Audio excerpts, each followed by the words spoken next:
আসসালামু আলাইকুম। Hello everyone, কেমন আছেন সবাই? আশা করি খুব ভালো আছেন। আমিও ভালো আছি আলহামদুলিল্লাহ। খুব সহজ রেসিপি নিয়ে খুব আপনাদের মাঝে হাজির হয়েছি। এই মাছের ভর্তার রেসিপিটা আপনারা যদি বাসায় একবার করে খেয়ে দেখেন তাহলে আই হোপ আপনাদের খুব ভালো লাগবে এবং আমারও খুব ভালো লাগবে। মাছটা খুব ভালো, মজাদার এবং সুস্বাদু হয়ে থাকে। অনেকেই আছে যে মাছ খেতে চায় না, তখন এই মাছটা এভাবে যদি ভর্তা করা হয় তাহলে খুব ইজিভাবে বাচ্চারাও খায় এবং বড়রাও খেতে পছন্দ করে। আমি প্রথমে কিছু রসুন, মরিচ, পেঁয়াজ ভালোভাবে ভেজে নিয়েছি। এটাকে এপিট ওপিট করে ভালো করে ভেজে নিয়ে এটাকে আমরা ব্লেন্ড করব।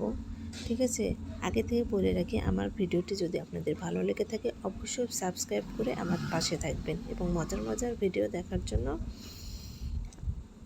অপেক্ষা করবেন। ওকে, আমি প্রথমে মাছটা খুব ভালো করে ভেজে নিয়ে মাছ থেকে কাটা ছাড়িয়ে নিয়েছিলাম আগে থেকে অফ ভিডিওতে।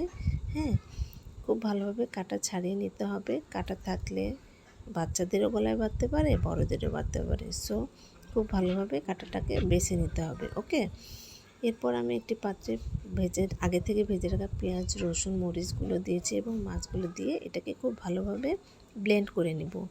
এটাকে খুব ভালোভাবে ব্লেন্ড করে নিয়ে আমি সুন্দর করে একটি পাত্রে উঠিয়ে নেব।